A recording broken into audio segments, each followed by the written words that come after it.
Selamat malam, saudara yang dikasihi Tuhan.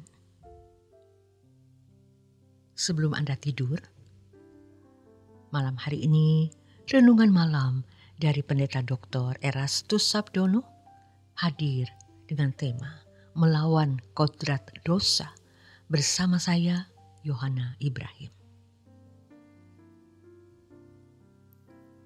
Dalam perjuangan mengikuti jejak Tuhan, kita seringkali terbentur dengan kecenderungan dosa yang ada di dalam diri kita.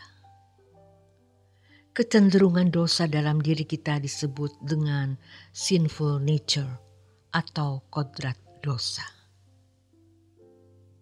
Kodrat dosa ini merupakan konsekuensi dari kehendak bebas yang ada dalam diri manusia. Sebenarnya, kehendak bebas membuat manusia memiliki keunggulan, yakni ia memiliki kehendak yang tidak dikendalikan oleh faktor-faktor eksternal di luar dirinya, tapi digerakkan oleh dirinya. Kehendak bebas tercipta dari dua komponen utama dari dalam diri manusia yang sering bersinergi, yakni pikiran dan perasaan. Dari kedua komponen ini, manusia bisa memiliki kehendak. Sifat dari kehendak ini adalah bebas. Artinya tidak dapat diatur atau dikontrol oleh siapapun. Walaupun tentu sebagai makhluk ciptaan, manusia itu terbatas. Tetapi di dalam keterbatasannya, manusia tetap bisa menentukan destiny atau nasibnya sendiri. Dalam istilah lain, kehendak bebas disebut dengan liberum arbitrium. Inilah yang memberi nilai pada diri manusia. Binatang tidak bisa menentukan destiny atau nasib atau takdirnya. Berbeda dengan manusia, sebab manusia adalah satu-satunya makhluk yang bisa berinteraksi dengan Allah dalam hubungan yang interpersonal. Interaksi artinya hubungan timbal balik, sedangkan interpersonal artinya dari pribadi ke pribadi. Manusia dapat membangun hubungan yang dua arah dengan Allah. Manusia tidak mengerti kebenaran ini dan tidak membangun hubungan interpersonal dengan Allah adalah manusia yang tidak berkualitas.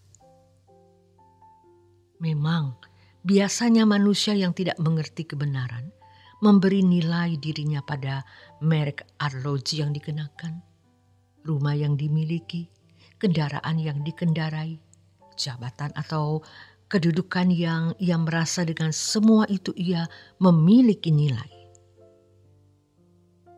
Manusia itu makhluk yang memiliki nilai yang luar biasa. Artinya lebih dari semua ciptaan. Sebab Allah memberi diri untuk berinteraksi dengan manusia di dalam hubungan interpersonal. Jadi, masalah materi tidak ada artinya sama sekali. Dalam durasi waktu 70-80 tahun itu diharapkan manusia menemukan tempatnya di hadapan Allah dan menempatkan Allah secara benar. Ini merupakan proses keselamatan yang suatu hari nanti ketika Tuhan membangkitkan tubuh manusia, kita bisa menempati langit baru, bumi baru. Untuk itu, manusia harus menemukan kembali tanggung jawabnya menemukan nasib kekal dengan kehendak bebas yang dimiliki. Dengan kematian Yesus di kayu salib, semua akibat dosa dipikul oleh Tuhan Yesus.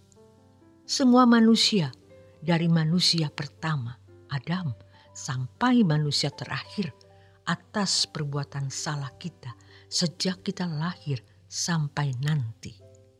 Jika mungkin kita masih berbuat salah. Tetapi yang menjadi tanggung jawab kita adalah bagaimana kita memiliki batin yang benar, memiliki pikiran, perasaan seperti yang Allah kehendaki, supaya berkehendak kita selalu sesuai dengan pikiran perasaan Allah. Jadi, kalau kita menyadari kesempatan ini, kita akan rela meninggalkan apapun demi tercapainya maksud keselamatan yang Tuhan berikan. Yaitu memiliki pikiran, perasaan sesuai dengan kehendak Allah, Sang Halik, pencipta kita. Itulah sebabnya firman Tuhan mengatakan, hendaknya kamu dalam hidupmu bersama menaruh pikiran dan perasaan yang terdapat juga dalam Kristus Yesus. Jika dikaitkan dengan pembahasan awal kita mengenai sulitnya mengikuti jejak Tuhan akibat kodrat dosa yang ada dalam diri kita, kita harus menyadari beberapa hal agar kita selalu mawas diri, yaitu pertama, kodrat dosa dalam diri kita itu kuat. Jangan meremehkan kebiasaan bersalah atau mendiamkan kesalahan tanpa komitmen untuk segera bertobat. Kalau tidak segera dibereskan, maka kodrat dosa akan menjadi semakin kuat dan tidak bisa dilepaskan. Yang kedua, kodrat dosa di dalam diri kita itu menyatu. Jadi terkadang kita merasa sesuatu sudah baik, padahal tidak. Sehingga akhirnya kita tertipu oleh diri sendiri.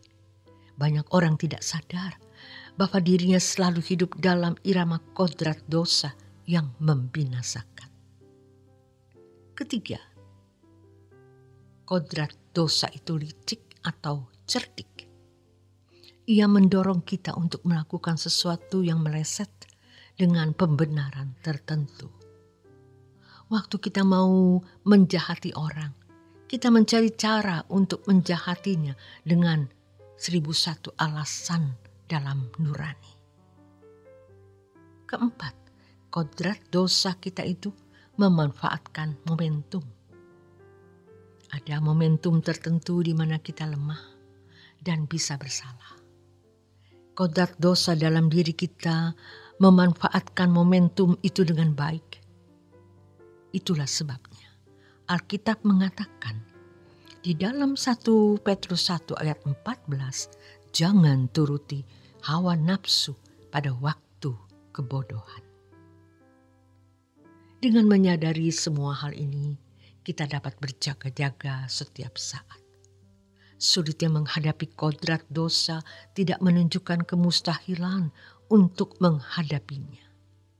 Kesungguhan kita mengikut jejak Tuhan untuk melawan kodrat dosa ini akan membawa kita masuk dalam kawasan selanjutnya sesuai pertumbuhan iman kita. Tuhan telah menyiapkan proses terbaik bagi kita untuk menjelaskan kodrat dosa tersebut. Namun dari pihak kita harus ada kesungguhan mengikuti jejak Tuhan dan menundukkan kodrat dosa itu pada pikiran dan perasaan Kristus. Kita harus memiliki kesungguhan mengikuti jejak Tuhan dan menundukkan kodrat dosa pada pikiran dan perasaan Kristus.